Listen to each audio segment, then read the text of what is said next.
Vamos a seguir con lo que veníamos hablando, con lo que veníamos aprendiendo desde la semana pasada, que era, ¿en qué libro estábamos? En el Éxodo, ¿cierto? Y habíamos dicho hace 8 días que el Éxodo también se dividía en dos partes, así como el Génesis. Éxodo del 1 al 18, que hablaba sobre la salida de Egipto, las plagas y todo esto, y los 40 años que caminaron en el desierto. Y la segunda parte de Éxodo, pues ya es la que vamos nosotros a empezar a ver aquí. ¿Cuántos capítulos habíamos dicho que tenía Éxodo? 40, ¿cierto? Pues que ahí está la copia, ¿cierto? ¿Y cuántos tenía Génesis? 50. Entonces, Éxodo se divide en dos partes. La primera es la salida de Egipto. Habíamos visto pues que ellos habían llegado a Egipto desde Génesis, habían sido esclavizados, habían sido esclavos durante 420 años y que después Dios levanta de en medio de su propio pueblo a un hombre que con su mano y pues obviamente con el poder de Dios los iba a poder sacar de la esclavitud.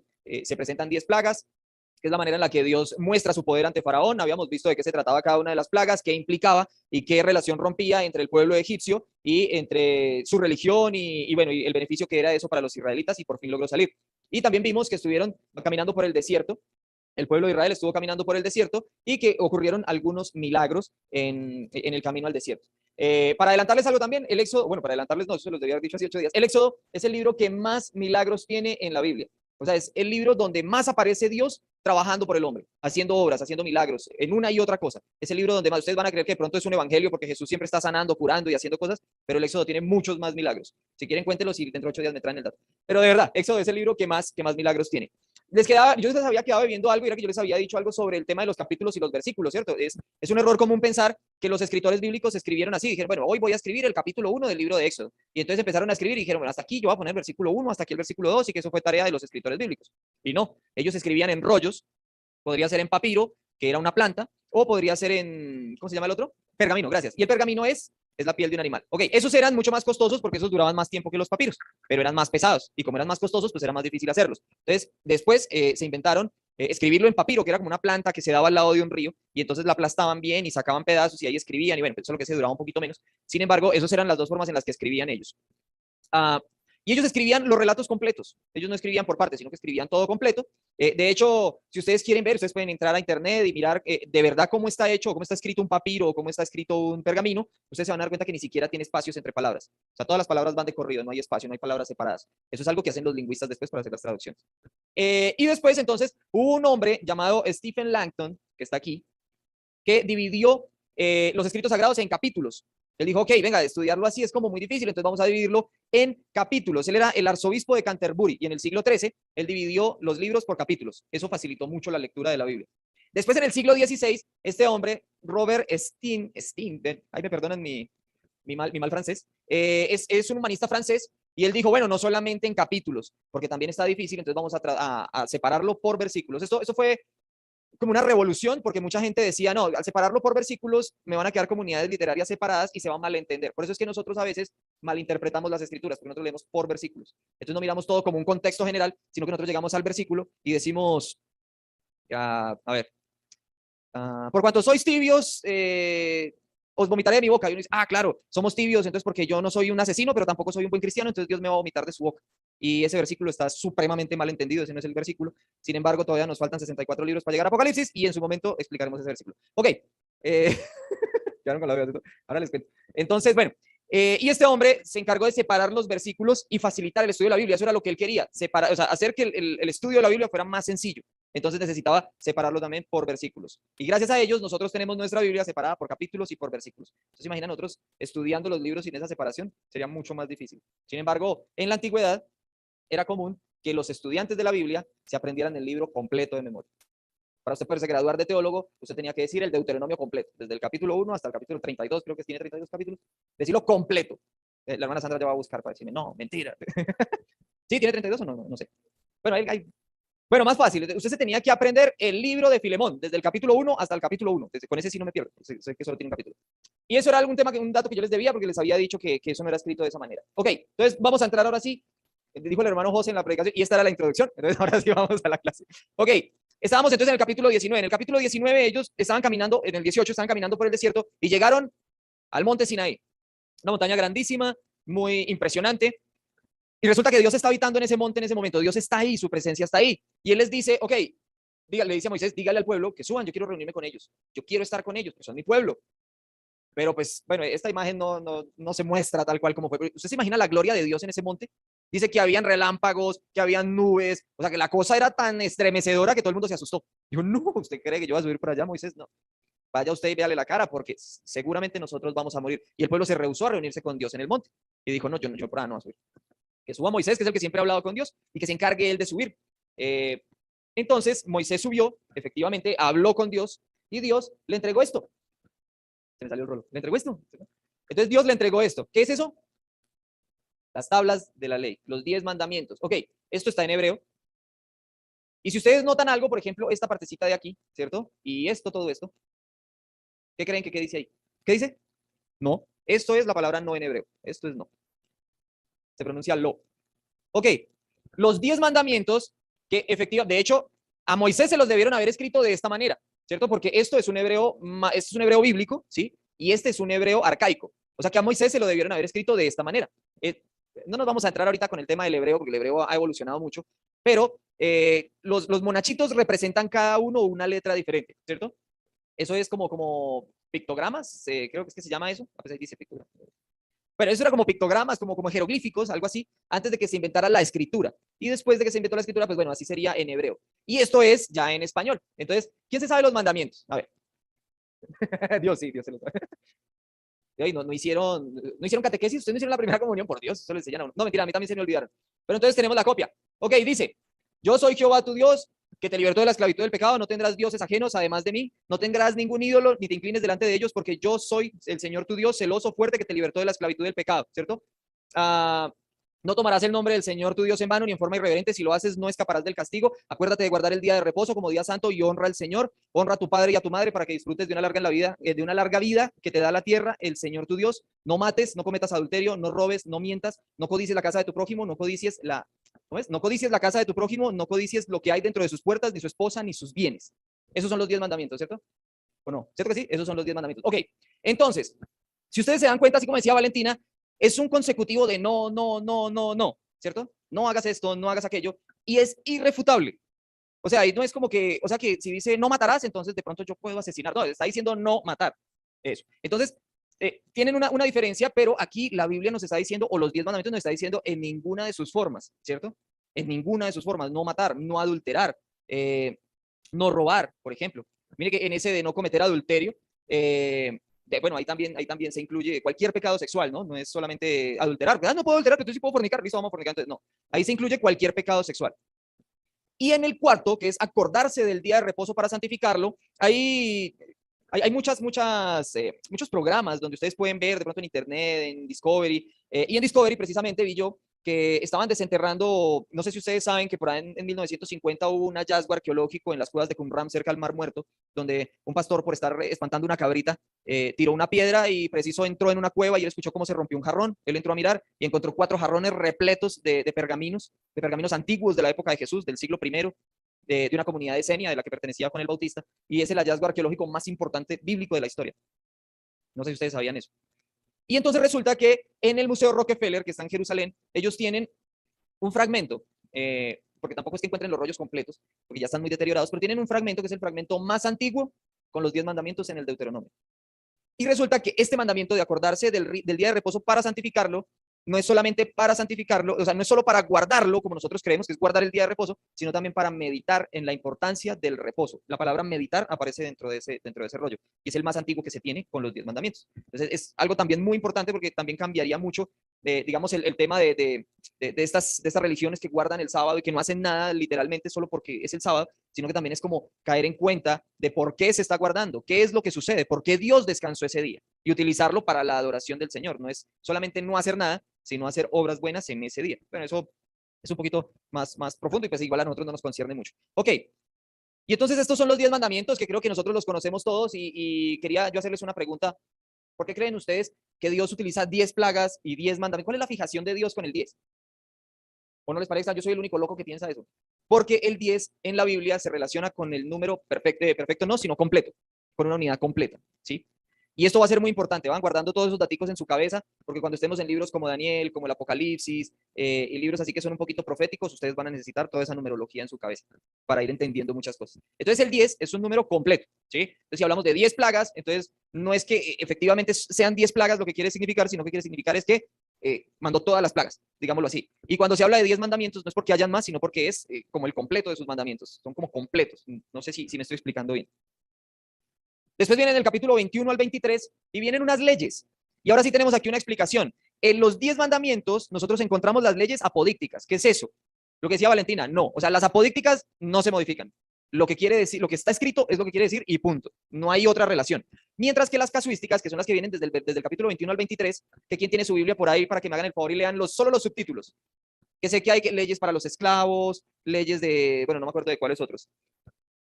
Leyes de los amos, actos violentos, restitución, responsabilidad de amos y dueños, ¿sí? Humanitarios. Eso. Entonces, todo eso, como por ejemplo, hay algunas leyes donde está que siempre se implica una situación, de que si usted está haciendo tal cosa y le pasa tal cosa, entonces lo castigará de tal manera. Pero siempre es como con una situación detrás. Eso quiere decir que es casuística, ¿sí? Que no es que siempre se repita, sino que son casos extraños que pueden suceder y esas leyes se van aumentando a medida que van pasando cosas. Yo no sé si ustedes se acuerdan que muchas veces iba al pueblo a Moisés y le decía, oiga, mire, Moisés, pasó esto y esto y esto, ¿y qué va a pasar? ¿Qué hacemos? Entonces él tenía que sentarse, legislar, dar la respuesta y eso entraba ya prácticamente como una ley. Pero hacía parte de la ley casuística, de cosas que podrían suceder. Mientras que los 10 mandamientos son apodícticos. Eso no lo modifica nadie. Dice, no matarás, pues no matarás. No robarás, pues no va a robar. No es que yo tenía hambre y entonces me vi obligado a robar, entonces eso me... No, es que no roba, independientemente del caso.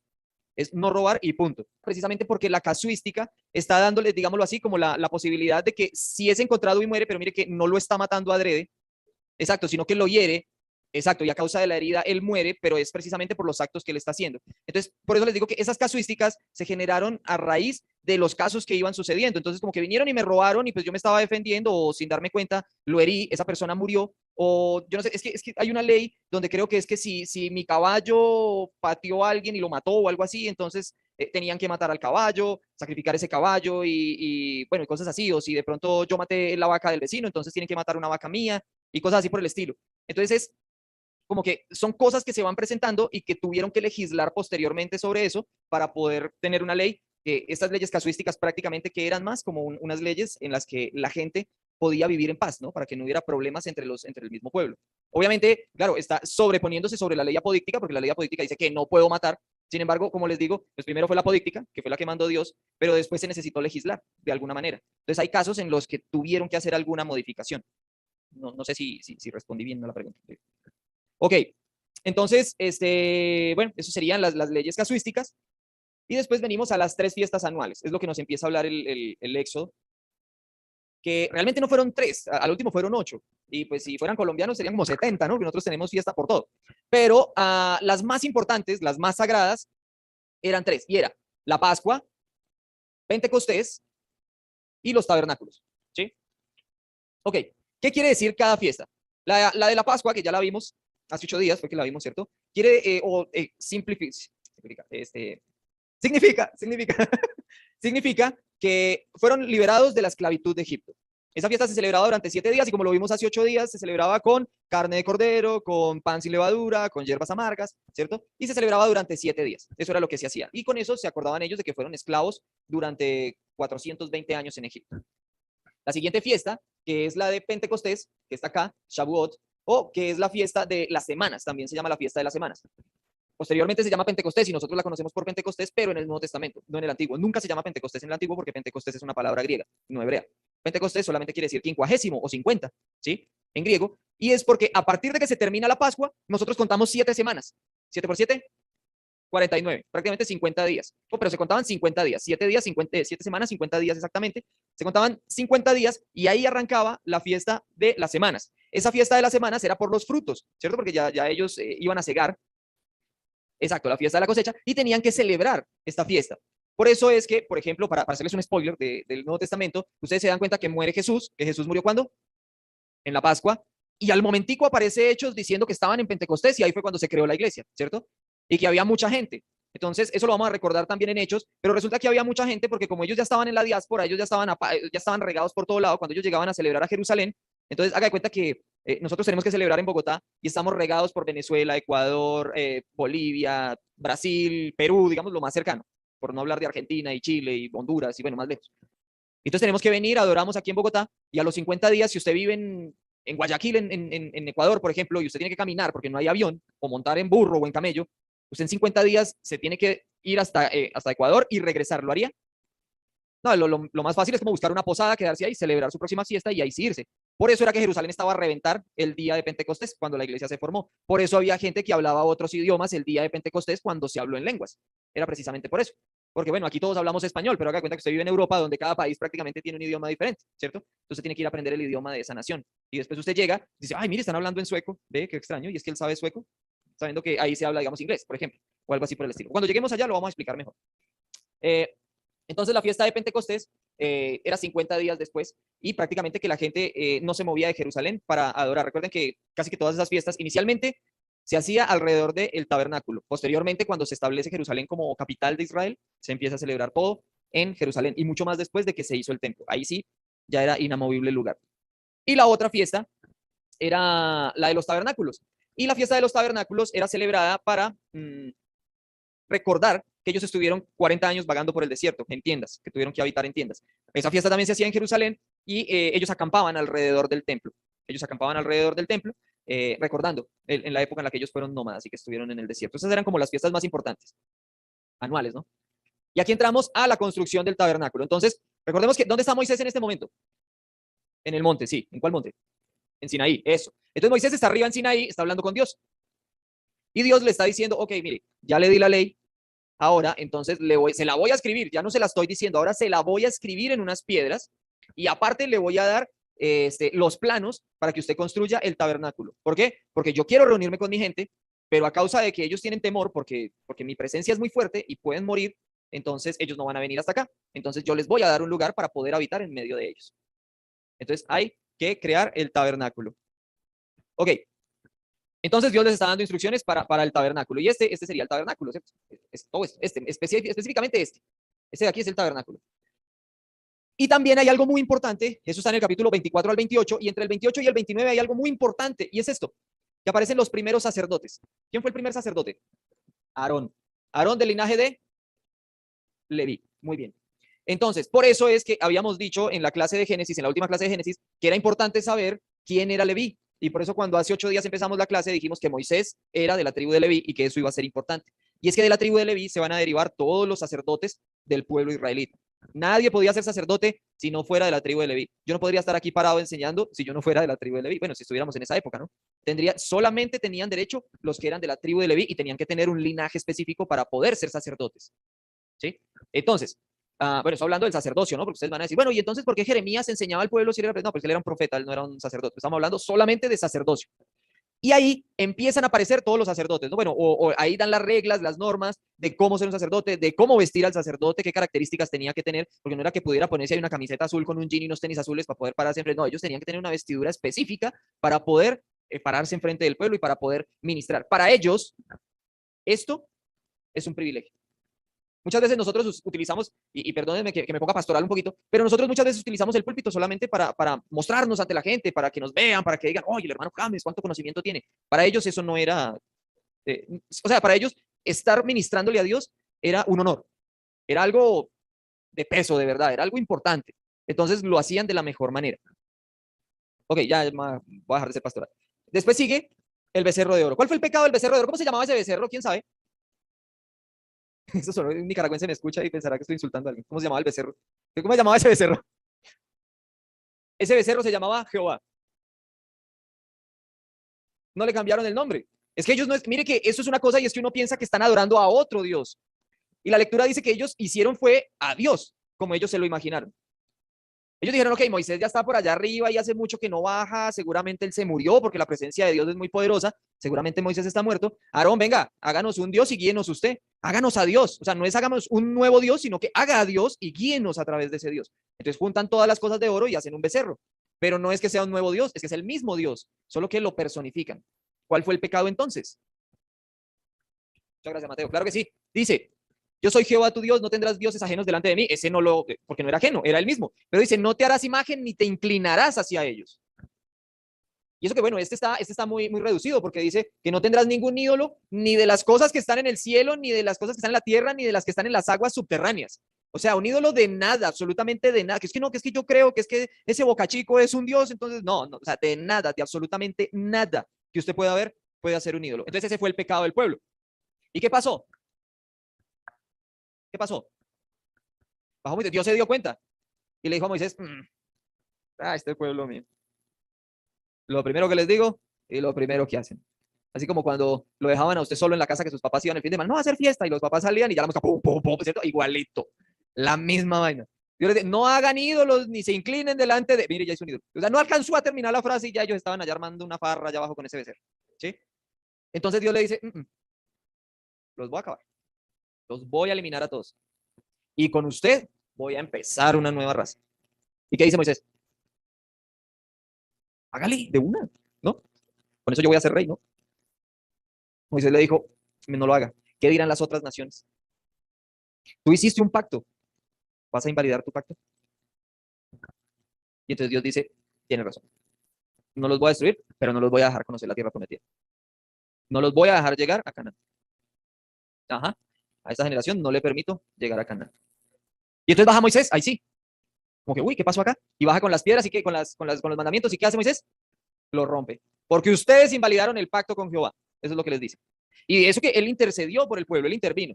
Y más adelante nos dice que Dios vuelve y le dice a Moisés, venga, otra vez suba, porque ahora sí vamos a hacer las piedras de nuevo. Otra vez vamos a hacer las piedras. ¿Qué quiere decir esto? Otra oportunidad, que está renovando el pacto. Y pacto es la palabra clave en el Éxodo. Pacto.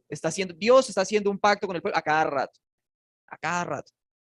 Es como cuando usted tiene un novio o una novia infiel. Le pone los cachos, usted va a renovar otra vez. Bueno, sí, lo perdono, pero y a los 8 días vuelve y juega, y a los 8 días vuelve y juega, y hoy va a salir más de uno peleado aquí. Ok, y entonces, muchos esposos separados por causa mía. Ok, y así era el pueblo, y Dios renovándoles el pacto a cada rato. De eso habla el libro del Éxodo, renovación de pacto. Y ahí pasa entonces a la construcción del tabernáculo. El tabernáculo o el símbolo del tabernáculo es la presencia de Dios en medio de su pueblo. Esto es el tabernáculo. Mire que inclusive ahí dice levitas. Si usted no lo ve, no es mi culpa porque la imagen está 4K, ¿cierto? Si la está viendo borrosa, entonces por favor mándese a revisar sus ojitos porque la imagen está en 4K. Esa imagen se ve nítida. Entonces creo que sí necesita mandarse a revisar los ojitos. Mentira, la imagen está bien borrosa. Entonces aquí en el centro dice que está el tabernáculo y tiene la palabra levitas y quiere decir que la tribu de Leví es la encargada de coger cada uno de los postecitos, cada una de las telas, cada uno de los utensilios, cargárselo, y ellos eran los únicos encargados de mover el tabernáculo. El tabernáculo es como una iglesia rodante, digámoslo así, una iglesia movible. Y ellos tenían que llegar y ubicarla siempre como Dios lo había mandado. No era como que, ay, usted aquí, ay, mira, nos quedó el lugar santísimo para afuera. Y no, eso tiene que quedar exacto siempre, cada vez que se muevan y se ubiquen, como Dios lo manda. Y no es que yo hoy agarré el incenciario, por ejemplo, el incensario, utilizamos otra cosa. Hoy yo agarré el velo. Hoy yo agarré el velo y entonces, como el velo me pesó mucho esta vez, entonces para la próxima voy a coger el altar, no, bueno, qué sé yo, la sillita roja, digamos, porque el velo pesa mucho. No, es que si a mí me encargaron el velo, yo me muero cargando el velo. Yo soy el encargado del velo siempre. Entonces, cada vez que llegaba el pueblo y se asentaba en un lugar, corrían los levitas a armar rápido el tabernáculo. ¿Por qué? Era la presencia de Dios. ¿Y qué más pasaba? Si no se armaba el tabernáculo, ¿qué pasaba? El pueblo no podía acampar. Y aquí está, mire. La tribu de Rubén, la tribu de Simeón y la tribu de Gad a un lugar. Los de Isaacar, los de Zabulón y los de Judá a otro. Neftalí, Aser y Dan en otro. Efraín, Manasés y Benjamín en otro. Tampoco era que, ay, no, yo me cansé de, no, entonces ahora vamos a acampar los de Gad en tal. No, siempre tenían que acampar en el lado norte, en el sur, en el oriental y en el occidental del campo, del tabernáculo, gracias, hermana. Tenían que acampar cada una de las tribus como se les había mandado. Ellos no se podían acomodar donde ellos quisieran. Ya tenían su lugar. Una vez estaba el tabernáculo, ya sabían cómo se iban a acomodar para poder acampar. Y Dios en medio de ellos. Por eso era que Dios estaba en medio de su pueblo. Era la presencia de Dios en medio de su pueblo. Y así era como estaba organizado el tabernáculo. Entonces tenía una sola entrada. ¿Por qué es importante que solo tenga una entrada? Para cobrarla, ¿cierto? No. Solamente tenía una entrada y eso significa que solamente hay un camino para entrar a la presencia de Dios. Más adelante, esto es tipología de Cristo, ¿no? Pero es que después más adelante Cristo dice, yo soy el camino, la verdad y la vida y nadie llega al Padre si no es por mí, ¿cierto? Es tipología del tabernáculo. O sea, Jesús está diciendo, yo soy el tabernáculo. prácticamente. Solo hay una entrada, porque si hubiera muchas entradas, entonces podríamos decir, de cualquier manera yo voy a llegar a Dios. Otra vez me estoy poniendo pastoral. De cualquier forma yo puedo llegar a Dios, pero no, solo hay una forma de llegar a Dios. Todos nosotros la conocemos. Y por eso es importante que solo haya una entrada, una sola entrada. Ok, el altar de bronce. Bueno, ahí encontrábamos el altar de bronce, la fuente, este es el lugar santo, con la mesa de los panes, el candelabro, el incenciario o incensario, como ustedes le quieran decir. Este es el velo del lugar santísimo y aquí está el arca del pacto. Este es el lugar santísimo, pero ya lo vamos a ver un poquito mejor. Ok, entonces viene el altar de bronce. ¿Para qué era el altar de bronce? Hay una canción que dice, Señor, llévame a tus atrios, a tu altar de bronce. ¿Para qué es el altar de bronce? Para hacer asados, ¿cierto? Ahí dice. ¿Para qué? Sacrificios, exacto. Para los sacrificios. ¿Y qué quiere decir eso? ¿Para qué hacían sacrificios ellos? Para el perdón de los pecados. Entonces uno llevaba un palomo, un cordero o un becerro, o bueno, dependiendo del animal, dependiendo de sus pecados, dependiendo de sus posibilidades económicas, porque el palomo era para las personas muy pobres y entre más rico fuera la persona, pues más grande. Habían unos que tenían que llevar dinosaurios, ¿cierto? No, pues, mentira, no, hasta becerro. Y era precisamente para expiación de los pecados. Yo ofrecía ese animal por remisión de mis pecados. Otra vez, volvemos nuevamente. Es que no podemos tocar esto sin el Nuevo Testamento. Tipología de Cristo. ¿Qué vino a hacer Cristo? Por eso dice que Él es el Cordero de Dios que quita el pecado del mundo. Porque antes yo llevaba un cordero para que Dios eliminara mis pecados, pero eso solo me los borraba a mí, no a Daisy. Daisy tenía que llevar su cordero. Y Allison también. Bueno, Daisy tenía que llevar un elefante porque ella es muy pecadora. Pero mientras que ya Jesús vino como cordero y Él dice, ok, yo muero por todos y a todos les quito el pecado. Ya no hay que volver a matar corderos. Entonces, ahí vamos comprendiendo muchas cosas que quizás de pronto antes no comprendíamos en el Nuevo Testamento, ¿sí? Y si las comprendían, pues entonces, muy bien por ustedes, muy chévere. Ese es el altar de bronce. Después venía la fuente de bronce. Y eso era, pues, para emborracharse, porque mire que es una copa grandísima y está llena de aguardiente. ¿No? No, era la pureza ritual.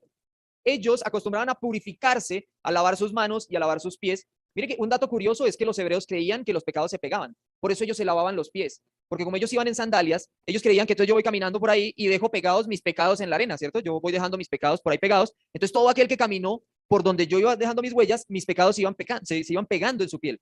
Por eso ellos lo primero que hacían al llegar a una casa era lavarse los pies, para quitarse esos pecados, pureza ritual. Y también se limpiaban sus manos antes de comer, precisamente por eso. Entonces era muy importante para ellos estar siempre limpios y puros antes de tener un contacto con Dios. Tipología del bautismo. De ahí proviene el bautismo, de la pureza ritual. Después, cuando usted entraba un poquito más, encontraba la mesa de los panes de la proposición. Y esos panes siempre tenían que estar ahí. Más adelante vamos a ver, no me acuerdo si es en Reyes o en Crónicas, que David se come esos panes, ¿cierto? Eso no lo podía comer nadie. Esos panes tenían que estar ahí siempre y tenían que ser renovados cada tiempo. Y eso lo que el símbolo de eso era que Dios iba siempre a proveer de alimento a Israel. Ese era el significado de ese pan ahí. Si no había pan en esa mesa, entonces era que Dios no iba a proveer a Israel de comida. Pero si estaba, era que Dios siempre iba a estar pendiente del pueblo. Después sigue la menorá o el candelabro, ya es el calendario, el candelabro de 7 brazos. Y aquí vamos otra vez, 7 días en cada una de las fiestas, ¿no? 7 días en la fiesta de los panes y levadura, 7 días en la de los tabernáculos, 7 días en la del Pentecostés. ¿Cuál es la fijación de Dios con el 7? Mire eso, 6 días de creación, al séptimo descanso. ¿Por qué en el séptimo? ¿Por qué no descansar en el octavo, hacer 8 días o algo así? ¿Por qué a Dios le gusta tanto el 7? El número de la perfección. Y eso es lo que simboliza la perfección. Por eso el número de Satanás es el 6, porque es la imperfección. Le falta un poquito para ser perfecto, por eso es el 6. Y ahí vamos a ir viendo más números. Guárdense todos esos números en su cabecita. La menorá, que menorá quiere decir candelabro, candelabro en hebreo, ¿cierto? Y esto tenía que estar siempre encendido, dando luz, día y noche. No era solamente como nosotros que prendemos luces en la noche. Ya iba así. Y nosotros menos por no gastar servicios, ¿cierto?